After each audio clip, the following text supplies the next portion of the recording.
Greetings to all of you.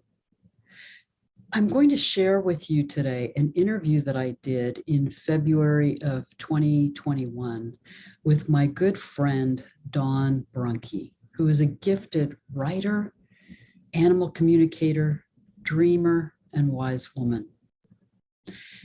This interview was part of the Healing Summit, Healing Ourselves, Healing Our World, that was in support of the book that I co-authored with Christina Lee, From Trauma to Freedom, One Woman's Journey and a Holistic Guide to Healing. In this interview, Dawn and I discuss the wisdom and healing that can be gained by coming back into relationship with the animals, coming back into connection and communion with the lives of the animals that live with us on this planet. In this profound time, as we're coming through the COVID pandemic, we're in a time of turmoil on the planet, as we're moving into the Age of Aquarius. This is a critical time to heal and be in our own transformational process, to come back into wholeness, come back into balance and harmony within ourselves, with each other, and with all of the animals and plants and life on this planet. Dawn guides us in her experience with animals, in the wisdom that they've brought to her to support us in our own healing and transformational journeys in this time. The animals are trying to bring us their wisdom. The plants are bringing us their healing. We need to open to coming back into communion and connection.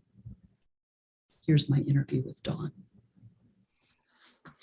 All right. Well, I am very excited today to have a chance to introduce and interview my friend, Dawn Baumann Brunke. Let me just give a little bit of your bio, and then you can fill us in on more information, and also we'll have your bio listed under the video. Okay, sure. But Dawn is an animal communicator, writer, editor, and dream enthusiast, specializing in the areas of, in her writing, of healing, dreaming, animal teachings, and spirituality. I have to say that your work has profoundly transformed my life. Oh, One of your books that literally was one of those books that I say to people, this book was transformational for me, was Shapeshifting with Our Animal Companions. it's actually one of my favorite books, and it's probably, of all my books, the book that hasn't done as well. And I think perhaps it's because it's, it's that deeper focus a little bit about transforming ourselves, and some people like you and I get excited about that, and other people, don't. Because Well, it's and work. it's really It's dealing work. with the theme of death. Yeah, you're right. That it kind of opened with that. Yeah, with the whole letting go. Death is a huge transformation, right? So, yeah. But it's very, very powerful in Well, thanks. really, and we'll get more into this, but one of the things that I so honor about you, how you live it as well as write about it, is that really deep shamanic understanding that we are interconnected with all of life, and that we can learn and merge consciousness with animals, with the life around us, to help us heal and awaken. Yeah, yeah. And the great news, it's available to everybody, right? It's all within ourselves. All you do is center and open. Basically, I'm giving the short course here, but that's really what it is, right? And you're right. I think that's the basis of kind of talking to animals, as well as living that more shamanic lifestyle, and being in tune, not only with everybody and all the animals in the earth, but also with the selves within us. The many layers that we have. We're multi-layered or multi-dimensional beings, and all of that is available to us. It's just a matter of, quieting down and listening And and opening. feeling, right? Opening. Yes. Yeah. So tell us, how did you get into animal communication? What was your Ah, journey that led you into that? yeah. Short story is I'm from Wisconsin. I moved with my husband to Alaska, and I got the job to be an editor of a health and wellness magazine. And one of the articles that I was working with was a woman in Anchorage who talked to animals. And I thought, whoa, that's so interesting. I wonder what she's like, right? So I ended up interviewing her, and I ended up interviewing a lot of different animal communicators. It was just kind of that snowball thing where one thing led to another because of my curiosity and how did this work? And what would it mean if we could talk to animals? To me, that was fascinating. And so I had interviewed, when I first had my experience of actually hearing animals, I had talked to probably a dozen, professional animal communicators. And I was in a very calm state of mind. I was typing. I kind of get in that little trance state when I'm writing. And some birds came to the bush outside my window. And in an inspired moment, I just put my hand in my heart and I walked to the bush and I heard the birds. I heard them inside my head. It was like a thought, but the thought was qualitatively different than my own usual thoughts. And it only lasted maybe, I don't know, a minute. And I remember being so amazed and at the same time so nervous and so excited. It was like this surge of all these different emotions because I realized my life had changed. I Mm. understood exactly how this worked. And I think once you open to something like that, the world does change and your understanding of the world changes and you become a different person, right? So that's really kind of what started everything for me. And then my writing took on a different quality and I pursued that because I was, again, still fascinated by that. I wanted to interview every single animal on the planet, right? But that also led me to what I said before is that, I think communication with animals, it helps us be more honest and genuine and authentic about who we are inside ourselves. It helped me clear me of a lot of things. And it helped me start to contact other aspects of self, within the psyche and to understand myself in a fuller, more holistic way. Not just in myself, but as connected to the world, connected to dreams, connected to animals, nature, everything, right? Yeah. One of the things that I find really profound in how you write about different animals and connect with them is, I mean, you live with animals, you're in relationship with them, but you talk a lot about connecting with them in the dream time Hmm. and merging consciousness and really being healed and transformed through those encounters, as you said, to face aspects of yourself, but also to really experience the wisdom that Hmm. animals have for us. Hmm. Yeah. Yeah. Yeah. Well, like I said, for me, animal communication did open up other channels as well. Um, just communication in general. And what's so interesting about that word communication? It's about communing, huh? And I Mm, think that's the deeper aspect of communication. And that's what animal communication to me is about, and the dream world is about. It's about communing at a deeper level, sometimes without words. Sometimes it's with feelings. Sometimes it's with just this experiential suchness, huh? And that affects you. And as far as the dream world goes, I've always been interested in dreams, even from a little kid. I mean, I have dream journals from when I was about 10 years old. I just was wow. fascinated by dreams. And I did not understand, Mom, why don't we talk about dreams? Like I just couldn't get it that people didn't talk about dreams more because they were amazing. And there were these amazing stories. And a lot of times they had such wisdom and such, I mean, I didn't think of it in terms of that then, but I think back then it was more magical things that were happening. And I just was opened up to this different world, this different realm that exists within us, right? The dream, where are you when you're dreaming?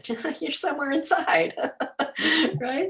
Or not, some people expand themselves. But what was I going to say? Oh, I think the dream world is really helpful when we're learning things like this animal communication and learning to connect with our other selves, because in some ways, in many ways, it's so much freer, huh? You don't have the constraints of consensual reality and or consensus reality, and the laws of gravity don't always apply, things like that, right? So it's a little bit more creative and metaphoric and symbolic, and it opens us in different ways. And I love that artistic aspect of it, and how it speaks to us in different ways. And then the flip side of that is, you come out of a dream and I think you need to be a little bit of a detective. What did that mean? Right? Sometimes, because the dream world does speak to us in symbols and metaphor and analogies.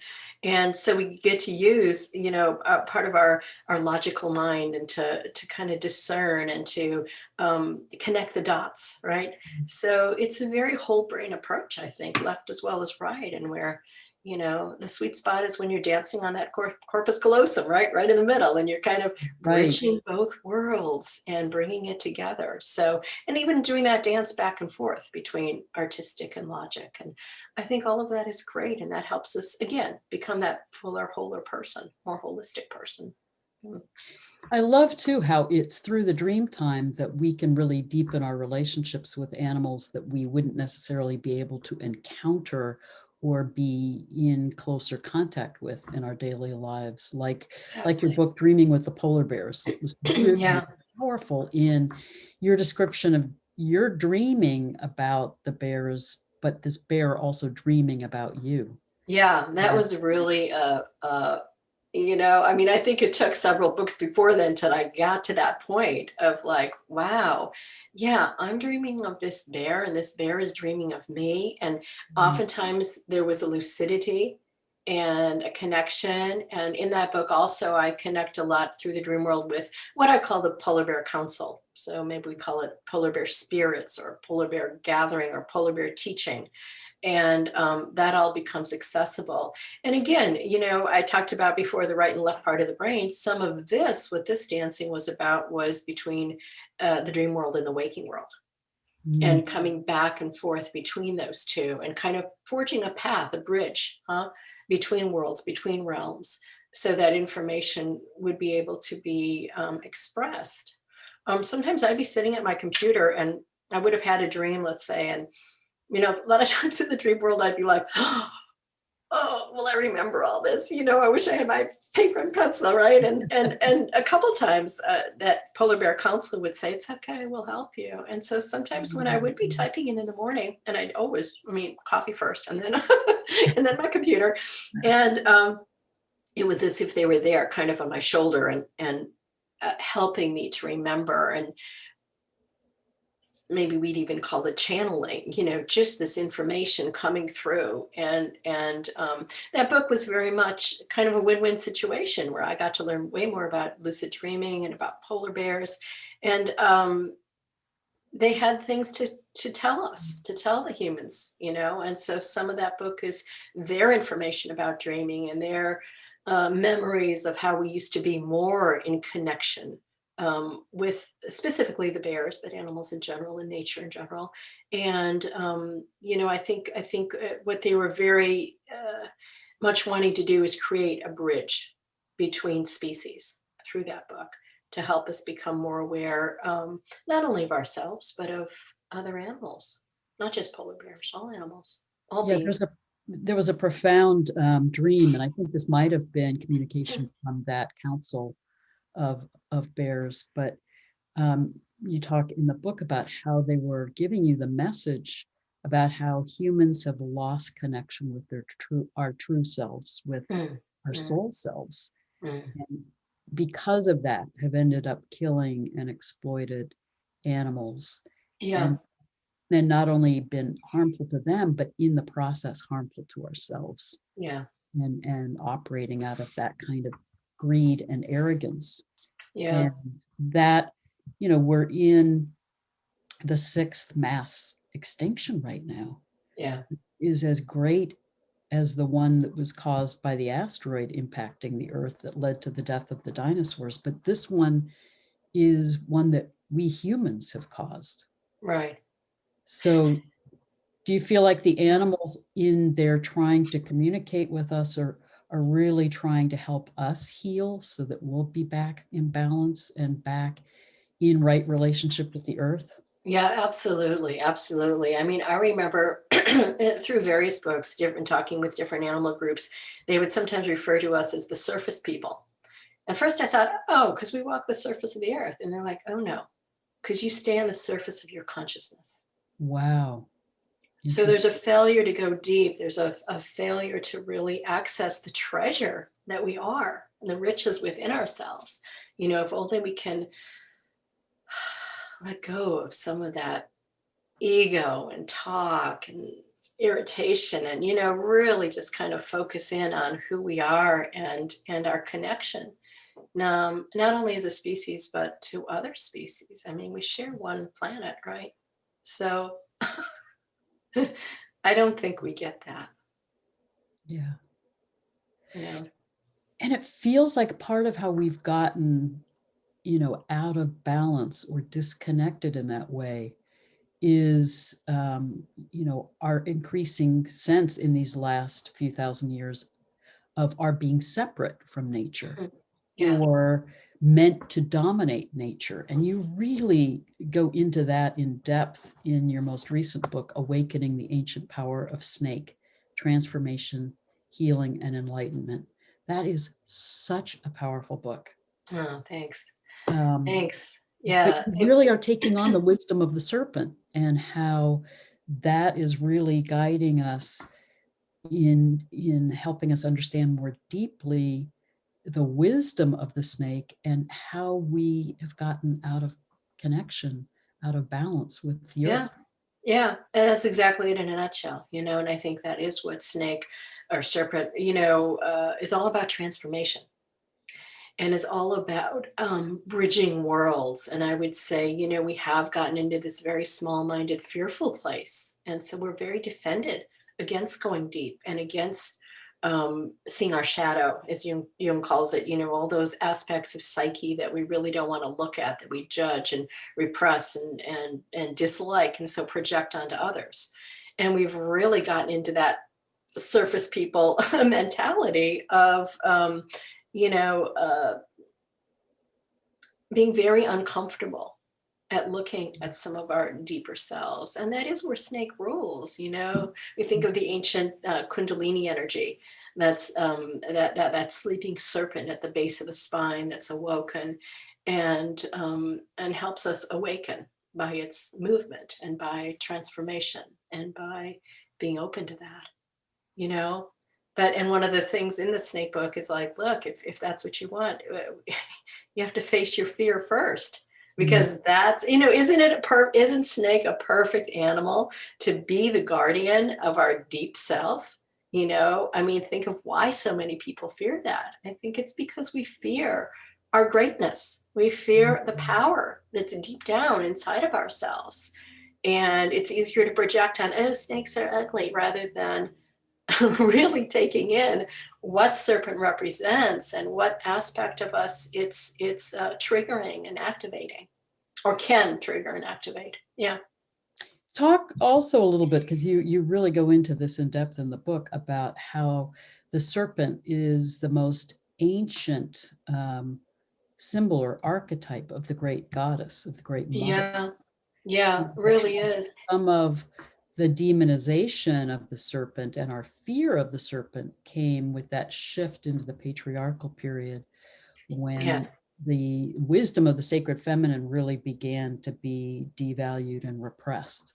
Yeah. Yeah. So for thousands and maybe more, thousands and thousands of years, there was more of this unity consciousness and this goddess energy as we became more aware of our connection. And it was all based on connection, unity, harmony. We're feeling the earth. We're feeling our connection. I totally believe people were talking to animals every day. That was no big deal, Yeah. Of course we talk to the clouds and the toads and everybody else, right? So that was all there. And then about 4,000 years ago, we had this shift, and more patriarchal sky god cultures, were coming in and we're overtaking things, and we're wanting more of that patriarchal hierarchy. There's the god on top, the sky god, and then you have the priests and the intermediaries, and then and then maybe under man is women and animals and children, so it was this very strict, rigid patriarchal structure. And there's so much to this, but long story short, how do we do that? How do we replace, kind of the goddess culture and the matriarchy with this? Well, one of the ways is we kind of slip our gods in, and cast doubt and skepticism and negativity on the female and on Snake, because as you said, the goddess was very aligned with Snake, and we can see this in many, many not only myths, but practices, religious practices, and connections like this. Again, this is a huge topic, so I'm trying to put it really, really easy. So anyway, that's what happened. That patriarchal structure came in and replaced and demonized not only Snake but goddess as well. And the whole Garden of Eden story is basically that in a nutshell. Snake is the only one in that story who's really telling them the truth. God tells Adam and Eve, you can't eat from this tree. If you eat from this tree, you'll die, the tree of knowledge of good and evil. And Snake, and all you have to do is read the Bible to see this. The snake says to Eve, no, that's not so. You'll be awakened. So when they do eat the apple, what happens? Adam and Eve don't die. They're awakened, right? Mm-hmm. And then God gets really angry and curses all of them, right? And they all get their own punishments. So out of the garden they go. Anyway, that's kind of a metaphor, a short metaphoric story of how that happened and how doubt was cast, and how I think the patriarchal structure of the time used that story. I mean, this is a story that men wrote, and they had an agenda, and the agenda was to disparage, cast doubt on Snake and females and the goddess, Eve as the goddess. And so that's what brought the shift. And what's really what I found really interesting is you see the myths beforehand of these goddesses aligned with Snake before, and then after, the snakes start becoming, monsters, and the goddesses start becoming ugly and demonic and have all these negative aspects to them. So we really see this clear shift, and that's still where we are. We're still living that one. So, I mean, things are shifting, but yeah. It's so interesting how the serpent becomes devalued and demonized, and other symbols or references to the great goddess, like the number 13. Which was so sacred because it really is related to the number of lunar cycles in a solar year, but that now becomes denigrated as well. It's so interesting. Our work is so similar, coming from different perspectives, because, a lot of my astrological work has been looking at the shifting of the ages in processional cycle. And how it is at the end of the age of Taurus, the age that was so honoring the sacred feminine, the earth, the great goddess. We shift into the age of Aries, and that is when we begin to move into the patriarchal period and begin to separate from that experience of spirituality as immanent. The sacred is in all around us. Yeah. to Yeah. now the sky gods, like you were saying, and that sense of spirituality is transcendent. It's out there. So Right. what's down here is somehow devalued. Right. Right. Right. And just to kind of wrap this, to connect this all, the role of snake is really to bridge worlds and to bring transformation. I keep doing this because that's the movement, it harmonizes, it brings together opposite, it pairs them. So sometimes when people hear this, men particularly, think, oh, you just want to have the feminine back. Well, no, I think what we're looking for is balance. Yeah. It's this, sacred marriage of the sacred male and the sacred female. We want balance of these two. There's a reason we swung from all, this matriarchal earth-based to this patriarchal separate-based, is so we can kind of bring it back together and bring it back together in a more holistic way, a more balanced way within ourselves. And that's, again, just to go back to what we were talking about with, making that bridge between the dream world and the waking world, or between talking with different species and talking with ourselves. All of those bridgeways, all of those connections, pathways, I think are helping us to bring that together and to balance that within ourselves. So beautiful. it's a good thing. Beautiful. All of this work we're doing. Beautiful. And we are in this transition time from an astrological perspective of moving into the age of Aquarius, which is about bringing the sacred feminine and bringing the sacred masculine back into balance, so that we're not going from demonizing the sacred feminine to trying to demonize the sacred masculine, but Right. we need both and. Yeah, that's it. Back into balance. Yeah. So it feels like, as you talk about in your book, that the snake or the serpent may be trying to help us reawaken, to come back into that sense of our wholeness. I think very much so. Yeah, definitely. Yeah. Yeah. Tell us about the book that you're working on now. Oh, well, the snake book really, it did affect me profoundly too. And I realized snake is just such an amazing, what I would call shadow animal, an animal that we're at once fearful of in general, but that is really a part of us and causes such transformation.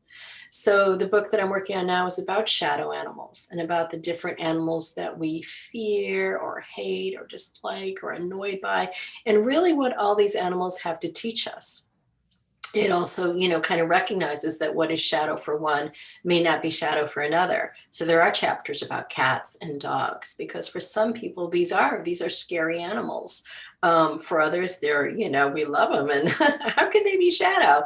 So it's an interesting exercise in appreciating how different we are as a species, and how we relate to the world, and how different animals can help us to kind of overcome our fear and become more comfortable with them. So a lot of the book is about education and about, looking at a certain animal in myth and in art and in history, and what that animal speaks to within ourselves, and how by kind of becoming an apprentice to our own shadow animals, the animals that scare us, we can learn and we can soften and we can deepen and wake up. What's so powerful, and your work is so shamanic, it's really that understanding that these animals can help us heal, can help guide us into understanding ourselves more fully. And like that shamanic understanding, realize we're all shapeshifters, that we're all interconnected, and we can experience those, we can shift our perceptions and understand the world through the eyes of different animals that help us then actually see ourselves in a more whole, full way. Yeah, exactly. I wanted to call that book, it's called Shapeshifting with Our Animal Companions. I really wanted to call it Shifting Shapes of Consciousness, because to me, that's what it was. It's learning to shift the shape of our consciousness, the paradigm of how we see the world, in order to enlarge in and see different aspects and deepen. And it's I mean, I think why maybe we appreciate that book so much is because it does go to that depth, but it's also one of those books that, you know, kind of has to work within you a little bit, huh? And transform. And maybe it's a little hard to get intellectually because it's speaking to that deeper self of us, that deeper aspect of our psyche. I don't know. I think you're right. And one of the things that you talk about in that book that I think is really powerful are the stages of transforming consciousness. Mm, That the first is letting go of old ideas and old forms of perception. mm, And then the second is experiencing different forms of consciousness through the eyes of others, like through mm. the eyes of Yeah, yeah, animals. And yeah. then the third, you talk about integrating those experiences to move into a greater, more expansive awareness of our being and Yeah, interconnectedness with all that is. yeah. It's like that is so where we are now. It And is, isn't yeah, it? It isn't. Yeah, yeah, yeah, yeah. And some people are stuck because they have a hard time letting go of the old, and it could be a little bit, you know, daunting to look at all these different perspectives, and then to integrate. That's really the beauty of it, isn't it? When we bring these together and we see how multifaceted we are, not only as individuals but as a species, huh? And as a world, really. I mean, this is the planet of diversity, isn't it? You know, and it's like if we can shift from that us versus them mentality to celebrating diversity, there you have heaven on earth, huh?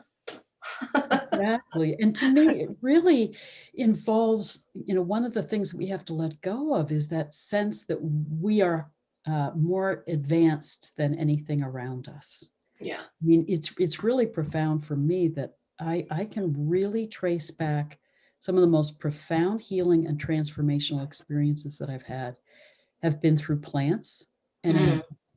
mm, And you know, one of my animal experiences was having a dream about an owl flying right into me and merging mm, with me.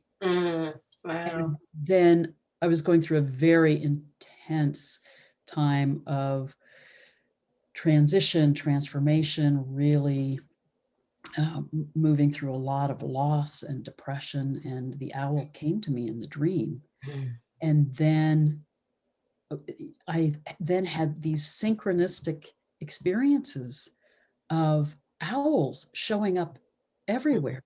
I mm, would walk in the woods and there would be an owl in the tree mm. staring at me. Wow. Or I'd Yeah. come back from a walk and there'd be an owl sitting in my backyard. Yeah. And it felt so much like owl medicine was coming to me, Yeah. trying to support me in gaining the wisdom of being in this dark night of the soul and Hmm. transforming. Hmm. Oh, that's so beautiful, isn't it? And I think that's so true that when we have one of those transformatory dreams or experiences, animals are really good at confirming it. Like, yes, it's real. Yes, you really did see it. You know, I mean, because we're a little skeptical, right? So our waking self needs those little nudges and winks, right, from the universe to say, yeah, yes, that was real. Yeah, I agree. And like you're right about that, that there, you know, we can move into these other dimensions and other forms of consciousness. It's all right there It's for all us right if we there. can Right. open to it. Right. Right. I know. Do Yeah. you have a particular experience that you think is possibly one of your more profound experiences with communing with animals? Um, well, one that comes to mind is really kind of the first one, the one that started that book about shapeshifting, or that nudged it forward. I was out with my husband and daughter. We were up in the mountains in one of my favorite places. And we had all kind of just gone off to do our own little walks, not even by saying it, we just had. And at one point, I looked up and I saw this eagle flying overhead. And I go, I wonder what it's like to be an eagle. And I was there. And Wow. I was in the eagle's consciousness. I remember looking down and seeing in a qualitatively different way than I would see with my eyes. It was very, how to say it, telescopic, huh? It was just a very Wow. different, you know, and it freaked me out. I wasn't expecting it. So I'm back in my body. I'm like, whoa. But I had that taste, even though it was only a few seconds, of what that was like to share consciousness in that way. And it's like the story I told you about the birds on the bush. It changes, it changed my life. It changed my perspective. It kind of shattered things and opened things up. And so, yeah. And so then I had a long period of study, I would say, of, sharing consciousness with other animals and understanding what that was like. And sometimes it was so sweet. And so I remember my old dog, Barney, one time this is just a funny version of it, huh? One time I'm laying down, because sometimes I would like to go lay down on the floor and see what he would see from his perspective. And he's showing me my books in my office. And he's like, okay, this is just a loose English translation. He was showing me how books, he goes, yeah, you put your thoughts in there. And I'm like, what? He goes, yeah, there are these pieces of, you didn't call them paper, but, and you open it up and you put your thoughts in there and then you close it up and you can store it. And I'm thinking like, wow, I've never thought of a book like that before. It was just something so outside of that I would have thought about, right? And so you get these little gems and these little just wonderful perspectives. And sometimes they're incredibly powerful and life-changing. And sometimes they're just funny. And sometimes they're, they help you to see things in a new way, huh? So yeah, all of the like they can mirror back to us our perceptions and the limitations of our perceptions. Yeah, definitely. I mean, Barney was probably thinking, wow, we just from a shamanic perspective, just open to the wisdom all around us, and it comes. It's all there, right? Right. Yeah. That's great. It's beautiful. Well, do you also, I mean, we've just come through this challenging year with COVID-19, and it's felt to me like that's almost at one level a message from Mother Earth saying, everybody step back, reflect, reset. I mean, in the way in which during the pandemic lockdown, the earth began to heal. Mm-hmm. People started spending more time in nature because there weren't other options. It felt like it was an opening to begin to reconnect with. Yeah, I agree. I mean, it was like a timeout, wasn't it? Like, go to your room. Think about what you're doing. Yeah. And I mean, and I think it was dramatic and traumatic and chaotic and anxiety producing for on many levels, but it was also very healing, wasn't it? Go to your room, think about, yourself. It really often offered so many people a chance to let go of all these diversions and all this doing and to really focus more on being, huh? So there was definitely gifts, I think, with COVID-19 as well. I mean, there still are. There's still gifts. And, how do you relate to it? What's your perspective? That tells us a lot about how we are in ourselves and how we relate to the world. So. It was almost a call to come back into deeper connection. Deeper connection and in alignment with who we are. Yeah. I mean, it was an amazing year. It still is an amazing year, right? I mean, we're still in the midst of it, but and to me, I was telling you before, really, that all of 2020, I was writing about my shadow book, and it just seems such an excellent background to understand the shadow and really what to ask ourselves big questions, really, because we're all this. It's a pandemic, It means all people. Pandemic literally means all people from the Greek. And I think if we think about it, what affects one individual affects all people. And even more than that, it affects all of the earth. Yeah. And so there is this, collective call for healing and for being rather than doing, and for kind of just shaking off some of this crazy human diversions and sinking down. And I was also thinking that on one level COVID separated us, but on another level it really brought us together. much more on deep levels to realize we are all listening together. And, I think it's softened a lot of people too, Mm. to be more caring and more compassionate, not only of other people, but also of ourselves. So, Beautiful. the world always gives us what we need, huh? Well, and the whole theme of this summit is as we allow ourselves to heal and step more into our wholeness, then we can emanate that healing out to others and be a part of the healing of the world and of our planet. So it feels Yeah. like, all of these messages from the earth, from our own experiences, are trying to awaken us and help Yeah. us come back into balance again. Yeah. How would you guide someone to begin to come back into deeper relationship with animals, with the natural world? You and I live very close to nature. Mhm. Um, but part of what I really am moved by in your books is how you talk about ways we can access that connection through dreams or from within ourselves. It's not Mhm. just outside of ourselves, but how would you encourage someone to begin to come back into that connection again? Yeah, well, I think you're right. There's so many different ways. So and the answer, I've always felt like one way does not fit all. We have different likes and dislikes and personalities, and yes, we're all connected, but we are this planet of diversity, and let's celebrate that. So what is your passion? If it's art, maybe it's doing art. Mm, Maybe it's beautiful. just tuning in to drawing and not worrying about selling or anything, but just drawing and creating or sculpting, or maybe it's dance, maybe it's music. For me, it's writing. Writing is very calming for me. It's centering for me. So you need to, I think, or what's helpful is to find, what speaks to your soul. What is your passion?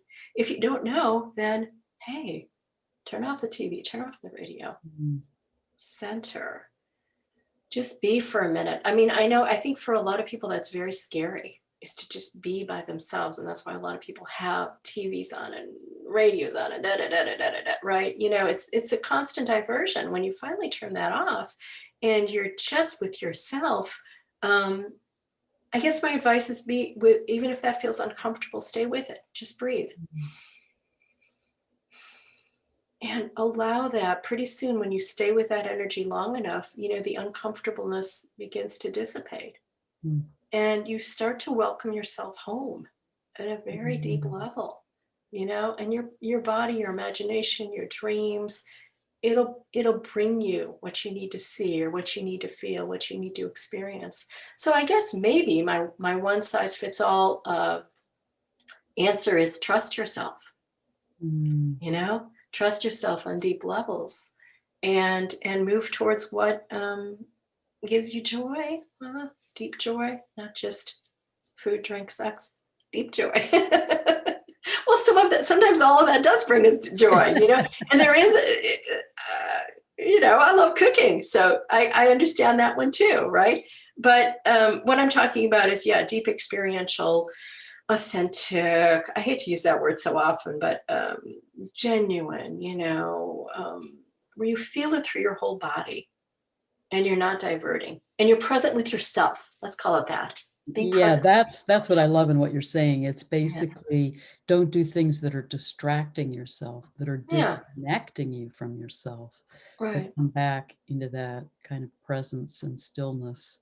And then Yeah. we can hear ourselves, and we can hear the wisdom of the sacredness of life around us and our messages from other realms. We can come back into relationship again. That's exactly it. When I do little animal communication workshops, usually 2 days, the first full day is basically learning how to let go of all that Mm, clutter and chatter and stuff, right? Because once you get to that centered space, everything's available. Yeah, mm. really. Right? Beautifully You said. know that one. Well, that was like a good note to end on, but thank you so much for your work, for your writing, for your embodying this Oh, wisdom of coming back in to well, connect. thank you, Heather. I feel the same about you. I really do. And thank you for doing this summit.